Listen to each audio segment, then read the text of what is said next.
IPUCT April and से start हो जाएगा। अलग अलग दिनों में आप लोगों का एंट्रेंस एग्जाम होगा। तो यहाँ पे आप लोगों को एक अच्छी स्ट्रेटेजी बनानी है अपने एंट्रेंस एग्जाम की। हर एक स्टूडेंट का अलग अलग डेज पे एग्जाम पड़ेगा, मैक्सिमम स्कोर करके टॉप कॉलेजेस में एडमिशन ले सके। अच्छा स्कोर करोगे तो अच्छा रैंक आएगा, अच्छा रैंक आएगा तो एक अच्छा कॉलेज आप लोगों को मिल जाएगा। IPU यूनिवर्सिटी के entrance exam IPUCT April and से स्टार्ट हो जाएंगे। अब हर एक स्टूडेंट का अलग अलग डेज पे एग्जाम पड़ेगा, यानी कि कोई स्टूडेंट अगर BGMC के लिए अप्लाई कर रहा है तो उसका एग्जाम डिफरेंट डेट पे हो सकता है, BBA वाले स्टूडेंट का डिफरेंट डेट पे एग्जाम हो सकता है। तो अलग अलग दिनों में आप लोगों का एंट्रेंस एग्जाम होगा। अब ये नहीं पता कि एग्जाम किसका पहले होने वाला है। तो यहाँ पे आप लोगों को एक अच्छी स्ट्रैटेजी बनानी है अपने एंट्रेंस एग्जाम की प्रिपरेशन के लिए, ताकि आप लोग इस कम टाइम ड्यूरेशन के अंदर एक अच्छी खासी स्ट्रैटेजी बना के अपने मैक्सिमम स्कोर करके टॉप कॉलेजेस में एडमिशन ले सके। क्योंकि सब कुछ डिपेंड करता है आप लोगों के रैंक के ऊपर। अच्छा स्कोर करोगे तो अच्छा रैंक आएगा, अच्छा रैंक आएगा तो एक अच्छा कॉलेज आप लोगों को मिल जाएगा। इसके लिए आज मैं आप लोगों के लिए लेके आया हूं एंट्रेंस एग्जाम प्रिपरेशन की कंप्लीट स्ट्रैटेजी, जिसमें आज हम डिस्कस करेंगे किस तरीके से आप लोग IPUCT के अंदर अच्छा स्कोर कर सकते हैं। तो देखिए, कंपटीशन चाहे कुछ भी हो, अभी आज की डेट में हमें नहीं पता कि कितने नंबर ऑफ रजिस्ट्रेशंस IPUCT के एंट्रेंस एग्जाम के लिए हुए हैं, कितने स्टूडेंट्स ने पर्टिकुलर कोर्स में अप्लाई करा है। लेकिन हम ये मान के चल रहे हैं कि भाई हमें एक सीट से मतलब है, हमें अपने पर्टिकुलर सीट के लिए फाइट करनी है और उसको एंट्रेंस एग्जाम के थ्रू हम जो है इजीली ले सकते हैं। अब देखते हैं सबसे पहले जो इंपॉर्टेंट चीज क्या होती है कि आप लोगों को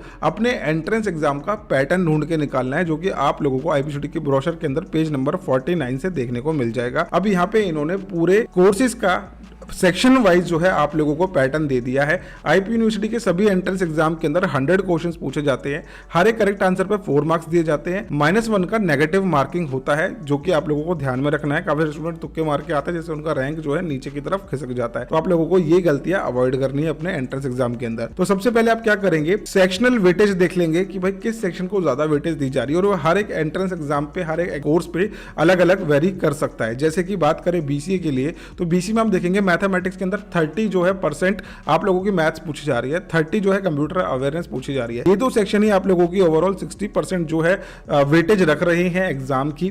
बाकी 15% इंग्लिश का है और 25% जो है जनरल नॉलेज का है। तो आज की डेट में आपको जिस सेक्शन के अंदर ज्यादा दिख रहा है कि भाई वेटेज बन रही है, उनके लिए अभी से आप अपनी तैयारी शुरू कर दो, क्योंकि ये सेक्शन ऑब्वियस ही बात है बड़े भी बहुत होते हैं। लाइकवाइज BSc योगा के लिए आप देखोगे कि तो 6 सेक्शन पूछे जा रहे हैं। तो 6 सेक्शन में से जिसकी ज्यादा वेटेज है उनके लिए आप ज्यादा अच्छे से भी अपनी तैयारी करना शुरू करेंगे।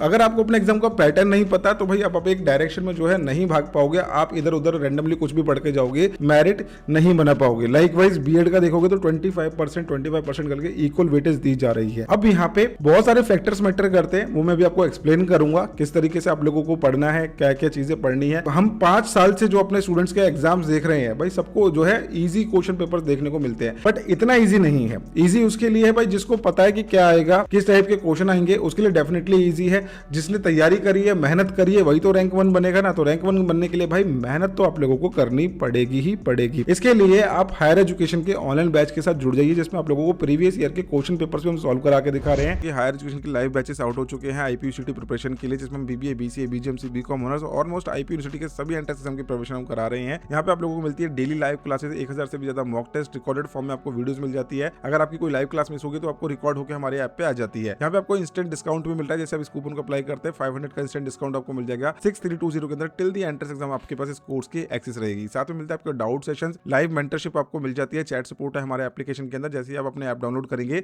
लाइव चैट सपोर्ट में हमारे काउंसलर्स के साथ आप कनेक्ट कर सकते हैं और इंपॉर्टेंट अपडेट्स भी आपको हमारी ऐप पे मिल जाएगी। इवन प्रीवियस ईयर के क्वेश्चन पेपर्स भी हमारी ऐप पे अवेलेबल है, जिसको आप एक्सेस करके अच्छा खासा आइडिया लगा सकते हैं एग्जाम का। और अगर आपके माइंड में कोई भी डाउट है, क्वेरी, तो ये एडमिशन सपोर्ट का फॉर्म है, जिसके थ्रू आप हमारे साथ कनेक्ट कर सकते हैं। हमारे सीनियर काउंसलर आपके साथ कनेक्ट करके आपकी क्वेरी को रिजॉल्व कर देंगे। तो चलिए चलते हैं हमारी वीडियो की तरफ, अपने ब्रोशर की तरफ। तो इस तरीके से आपको करना क्या है, पेज नंबर 50, और इस तरीके से आप लोगों को हर एक पेज पे जो है इनका एग्जाम का पैटर्न देखने को मिल जाएगा और सिलेबस देखने को मिल जाएगा। ठीक है, तो बाकी IPUCT ने जो प्रॉपर सिलेबस अपना नहीं दिया हुआ है, बस उन्होंने सेक्शंस के बारे में ज्यादा डिस्कशन करा है अपने एंट्रेंस एग्जाम्स के कोर्सेज के बारे में। अब बात करेंगे स्ट्रेटेजी आप लोगों की क्या होनी चाहिए जब आपके एंट्रेंस एग्जाम की प्रिपरेशन करेंगे। तो सबसे पहले मैंने आपको क्या बोला भाई, सेक्शन बहुत ज्यादा मैटर करता है। आपको हर एक सेक्शन का वेटेज कैलकुलेट करना है, जिसका वेटेज आपको ज्यादा लग रहा है उसके ऊपर आपको ज्यादा मेहनत करनी है। सिर्फ पढ़ने से काम नहीं चलेगा, आपको प्रैक्टिस तो करनी ही पड़ेगी अपने एंट्रेंस एग्जाम की। अब एग्जाम आप लोगों का मोड क्या होने वाला है, पहले कंप्यूटर बेस्ड हो रहा था आप लोगों का जो एग्जाम हो रहा था, अब इसके अंदर चेंजेस करे गए। पिछले साल क्या हुआ, आप लोगों का ओएमआर शीट पे एग्जाम लिया गया, पहले कंप्यूटर टेस्ट होता था,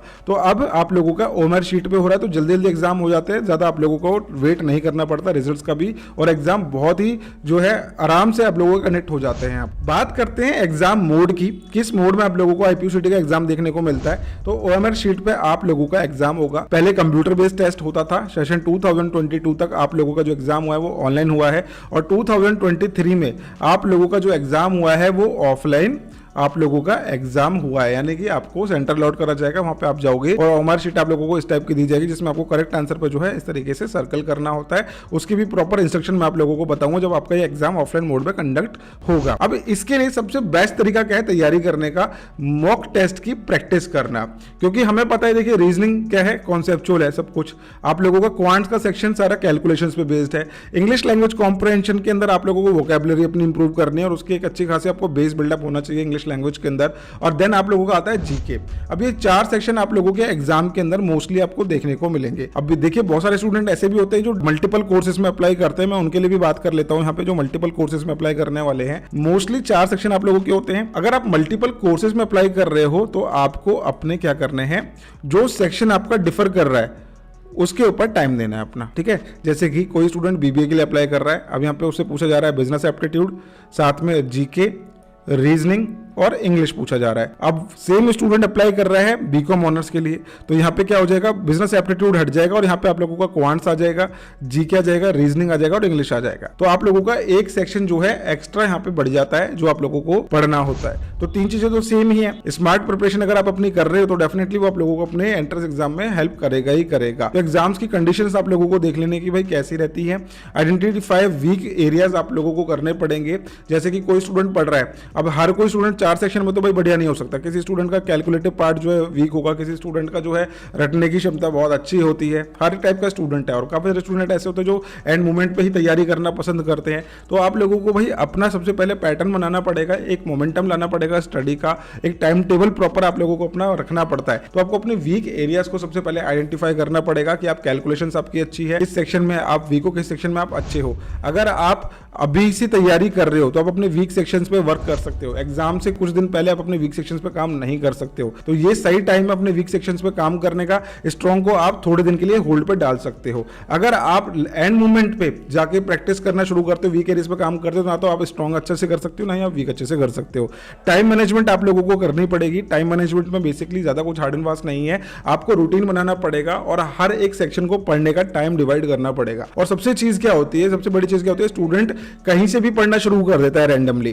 तो ये सबसे बड़ी मिस्टेक आपको खत्म करने की, भाई आप कहीं से भी पढ़ना शुरू ना करें, एक सिस्टमैटिक वे में पढ़ना शुरू करें। क्योंकि हम क्या करते हैं, अभी कुछ टॉपिक्स पढ़ेंगे, फिर थोड़ी देर बाद बोलेंगे यार इस टॉपिक में मजा नहीं आ रहा, दूसरा टॉपिक पढ़ते हैं। अब वो टॉपिक भी आप लोगों को समझ में नहीं आएगा, तो आपको लगेगा कि भाई ये तो बहुत डिफिकल्ट है। तो यहाँ पे मैं कहना क्या चाह रहा हूं कि हर एक टॉपिक इंटरनली भी जो है लिंक्ड होते हैं, बहुत सारी चीजें एक चैप्टर से दूसरे चैप्टर में जुड़ी होती है। तो आपको एक सिस्टमैटिक जो अपना स्टडी प्लान बनाना पड़ेगा, टाइम मैनेजमेंट करनी पड़ेगी और टाइम की वैल्यू भी आप लोगों को करनी पड़ेगी। जैसे कि मैं एक बात समझाता हूँ, सिंपल सी जीके के बारे में बात कर लेते हैं, ठीक है, जनरल नॉलेज के बारे में बात कर लेते हैं।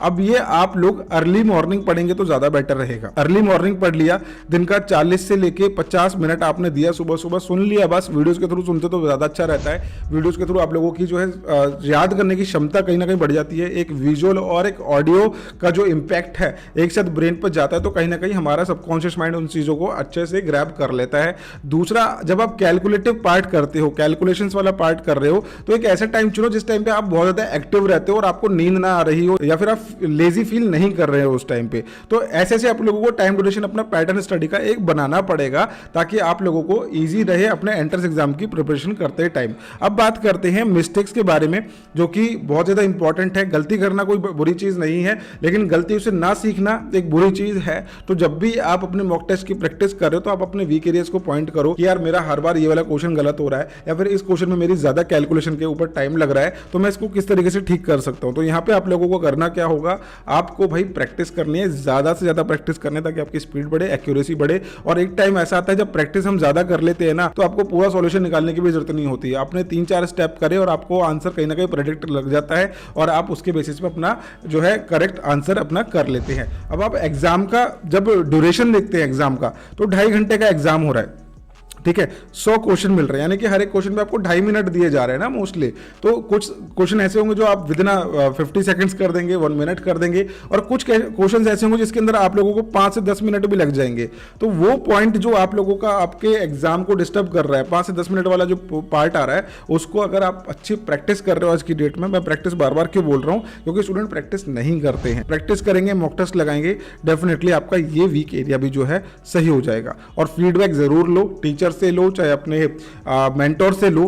फीडबैक लेना बहुत ज़रूरी होता है, कभी भी अपने आप को गुरु मत समझो भाई। सबको सीखने के लिए एक ना एक मेंटर की जरूरत पड़ती है, और इसमें कोई बुराई भी नहीं है अगर हम किसी की अच्छी गाइडेंस में हैं और कोई हमको अच्छे से गाइड कर रहा है चीज़ों के लिए, हमको हेल्प कर सकता है हमारे एंट्रेंस एग्जाम के लिए, या फिर हमारे अच्छे करियर के लिए, या फिर आपके कोई टीचर जो आपको बहुत टाइम से पढ़ाते आ रहे हैं वो आपको हेल्प कर रहे हैं, तो उनकी एडवाइस और फीडबैक ज़रूर लो। वो आपको कहीं ना कहीं अपने एग्जाम में, आपकी लाइफ में कहीं ना कहीं ज़रूर काम आएगी। अब मल्टीपल कोर्सेज के बारे में कैसे प्रिपेयर करना है मैंने आपको बता दिया कि भाई अगर जो कॉमन सेक्शंस होते हैं उनको अपना अच्छे से कवर कर लो, और जो डिफरेंट सेक्शन आ रहे हैं उनको आप ज़्यादा मेहनत करके तैयार कर सकते हैं। बट मल्टीपल कोर्सेज में एक चीज़ होती है कि कई बार ऐसा होता है ना कि भाई 2 कस्टों में सवार होने जाते तो ना इधर के रहे ना उधर के रहे।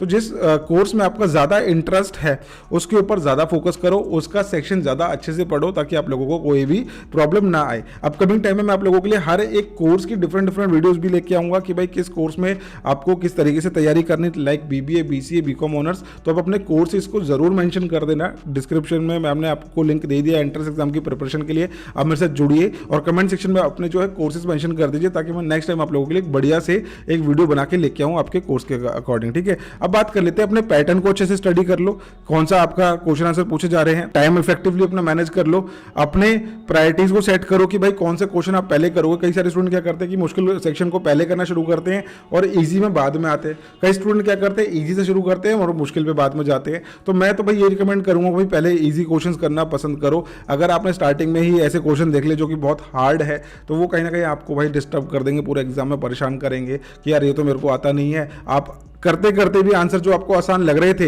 वो भी थोड़ी देर के बाद मुश्किल लगने लग जाएंगे, और लगेगा कि भाई ये तो मैंने कर लिया, लेकिन वो क्वेश्चन जो है जो मैंने देख लेते स्टार्टिंग में वो बड़े मुश्किल है, उसका क्या होगा। तो मैं यही बोलूँगा कि भाई सेक्शंस को भी प्रायोरिटाइज करो। जब आपको एग्जाम मिलेगा तो आपको चारों के चारों सेक्शन एक साथ दिए जाएंगे, ऐसा नहीं मिलेगा रीजनिंग का पहले मिल गया, क्वांट्स का बाद में मिल रहा है, इंग्लिश का बाद में मिल रहा है, सब चीज़ एक साथ आप लोगों को सर्व करी जाएंगी। तो आप लोगों को वहाँ पे क्या करना है, अपने उन सेक्शंस पे काम करना है जो कि आप लोगों के लिए ईजी है, और ईजी से शुरू करोगे डिफिकल्ट पे जाओगे आपको कोई दिक्कत नहीं है। और ये आपकी स्ट्रेटेजी, आप चाहो तो भाई मुश्किल से शुरू कर सकते हो, वो आपके ऊपर है, आपके प्रिपरेशन लेवल के ऊपर भी सारी चीजें जो है डिपेंड करती है चीजें। Skip challenging question initially and come back to them later. तो ऐसा मत करो कि भाई क्वेश्चन नहीं आ रहा तो चैलेंज ही करूंगा मैं, अब नेक्स्ट क्वेश्चन को भी देखता हूँ कैसा आएगा, तीसरा क्वेश्चन भी देख ले तो कैसा नहीं आ रहा, तो क्यों नहीं आ रहा, मैंने तो पढ़ा था। चैलेंज मत करो, जो इजी लग रहा है पहले उस पर चले जाओ, अपने कॉन्फिडेंस को थोड़ा सा अंदर से खुद को अच्छा फील कराने के लिए। Practice regularly to enhance your overall efficiency. Practice is the key. अगर आपने भाई प्रैक्टिस ही नहीं करी तो कितना भी कुछ पढ़ लो कोई फायदा नहीं है। और मोस्ट इंपॉर्टेंट क्या है, कॉन्सेप्ट्स को समझने की कोशिश करो, रट्टा मारने की कोशिश मत करो। आज अगर आप एप्टीट्यूड पढ़ रहे हो तो ये आपको लाइफ लॉन्ग काम आएगा। और last but not the least, आपको भाई कॉन्सेप्ट समझने हैं, रट्टाफिकेशन से काम नहीं चलता। आज अगर आप अपनी मेहनत कर रहे हो तो आने वाले टाइम में अगर आप किसी गवर्नमेंट जॉब की तैयारी करते हो, इवन कैट की भी प्रिपरेशन करते हो, फिर किसी डिफरेंट एंट्रेंस एग्जाम की प्रिपरेशन करते हो, ये सभी चीजें आप लोगों को हेल्प करने वाली है। अगर आपने कॉन्सेप्ट पढ़ लिए तो आप लोगों को कहीं ना कहीं इन फ्यूचर भी आप लोगों को काम करेंगे, और एग्जाम में तो आपको डेफिनेटली इससे जो है हेल्प मिलने वाली है। और PYQ जरूर देखने हैं, जिससे आप लोगों को आइडिया लग जाए कि भाई एग्जाम किस लेवल का आता है और किस टाइप के क्वेश्चन है जो आप लोगों ने पढ़ रखे हैं, क्या आपने जो पढ़ा है वो उस लेवल को मैच कर रहा है या नहीं कर रहा। ये सारी चीजें बहुत इंपॉर्टेंट होती है। तो आई होप आप लोगों को ये वीडियो जो है यूजफुल लगी होगी। और अगर कोई डाउट है, क्वेरी, तो आप हमसे पूछ सकते हैं कमेंट सेक्शन के अंदर। हमारा चैट सपोर्ट सिस्टम हमारा हमेशा एक्टिव रहता है हायर एजुकेशन की एप्लीकेशन पे, तो आप एप्लीकेशन डाउनलोड कर लीजिए, जहां पे आप लोगों को कंप्लीट इन्फॉर्मेशन मिल जाएंगी हमारे काउंसलर्स के थ्रू। इवन मैं भी आप लोगों को वहां पे कंप्लीट गाइडेंस प्रोवाइड करता हूं। तो सबसे पहले जाके हायर एजुकेशन की एप्लीकेशन डाउनलोड कर लो, और जो एप्लीकेशन का लिंक मैंने डिस्क्रिप्शन में दिया है वहां पे डाउनलोड करके हमारे कोर्सेज के अंदर एनरोल कर लीजिए, ताकि आप लोगों को कोई भी दिक्कत ना आए। वीडियो यूजफुल लगी तो लाइक जरूर करना। मिल रहे हैं नेक्स्ट वीडियो में इसी तरीके के एजुकेशन कंटेंट के साथ। Bye bye, take care, thank you so much.